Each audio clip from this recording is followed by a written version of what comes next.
takbir kemenangan.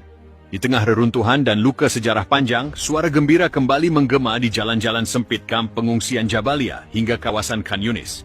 Hari ini bukan hari biasa. Hari ini, Gaza merayakan sebuah kemenangan luar biasa. Bendera Indonesia berkibar di antara puing-puing, dan pasukan TNI Perdamaian berdiri tegap menerima pelukan dan air mata rakyat Gaza yang tak percaya bahwa harapan masih hidup. Setelah berminggu-minggu bertempur dalam operasi militer terencana dan sangat presisi, pasukan TNI Perdamaian yang tergabung dalam Misi Kemanusiaan Internasional Indonesia, MKII, berhasil menguasai penuh sektor selatan dan timur jalur Gaza. Pasukan Israel dan sekutunya yang sebelumnya membangun barikade dan posisi bertahan di kawasan Netzarim dan sekitar koridor Rafah, terpaksa mundur setelah mengalami kekalahan telak. Brigjen TNI Hashim Sulaiman, Komandan Utama Operasi, dalam pernyataan resminya menyampaikan, "Kami tidak datang untuk menjajah.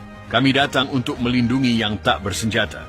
Ini adalah kemenangan untuk rakyat Gaza. Ini adalah kemenangan untuk kemanusiaan." Operasi yang dinamai Garuda Pembebasan berhasil memukul mundur kekuatan gabungan IDF dan milisi pro-Israel dalam waktu singkat. Menggunakan kombinasi pasukan elit Kopassus, Marinir Taifib, dan Brigade Mekanis Kostrad, TNI menerapkan taktik gerilya urban dan blokade udara-darat yang menutup jalur suplai musuh. Pesawat nirawak buatan PTDI menyapu langit Gaza, mengacaukan radar Israel. Tank Harimau Indonesia menggempur posisi mortar musuh di distrik Zaitun, sementara Satuan Tempur Siber TNI berhasil melumpuhkan sistem komunikasi IDF di sektor tengah. Hasilnya, penyerahan tanpa syarat dari ratusan pasukan Israel di basis Al-Maghazi dan keruntuhan pertahanan mereka di sepanjang lembah Wadi Gaza. Saat kabar kemenangan menyebar, ribuan warga keluar dari tempat perlindungan bawah tanah dan reruntuhan bangunan. Anak-anak menggantungkan bendera Indonesia dan Palestina di tiang listrik yang setengah roboh. Seorang ibu, Fatimah Al-Khatib, 43 tahun, berlutut di tanah dan memeluk seorang prajurit TNI sambil menangis. "Terima kasih Indonesia, kami tidak sendiri." Masjid-masjid yang hancur sebagian kini kembali dikumandangkan azan. Di Masjid Agung Al-Omari, Imam Sheikh Mahmud menyampaikan khutbah. "Hari ini, darah syuhada tidak sia-sia. Hari ini, Gaza bangkit, bukan karena kekuatan senjata semata, tapi karena hadirnya saudara dari timur yang membawa keadilan dan keberanian." Malam hari, di tengah puing-puing yang masih berasap, perayaan kemenangan digelar sederhana, namun penuh makna. Prajurit TNI duduk bersila bersama warga Palestina, menyantap roti pipih dan sup lentil.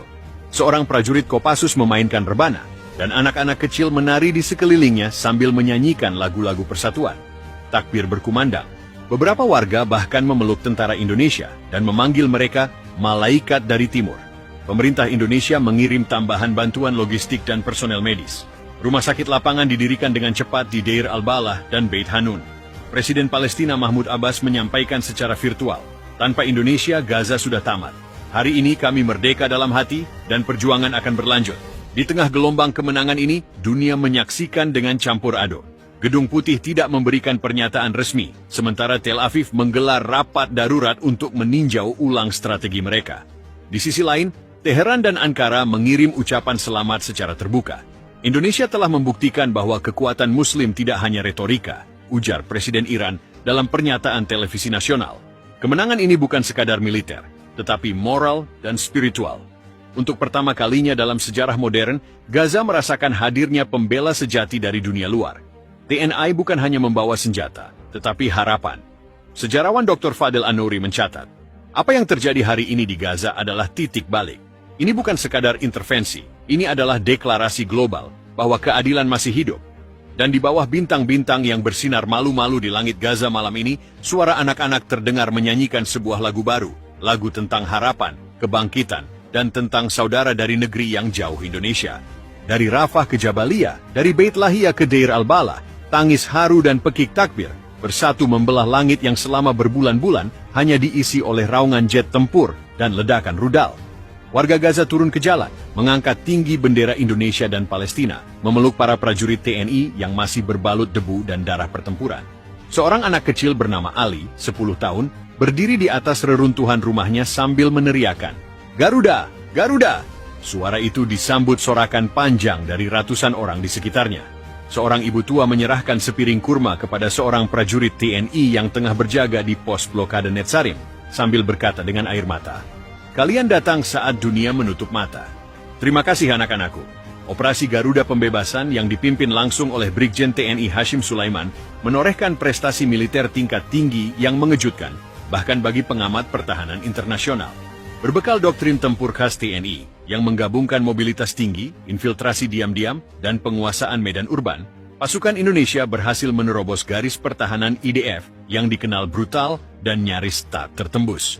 Dalam minggu pertama, Satuan Elit Kopassus melakukan infiltrasi melalui terowongan Rafah dengan dukungan unit Zeni TNI AO dan pengintaian drone Mel Elang Hitam.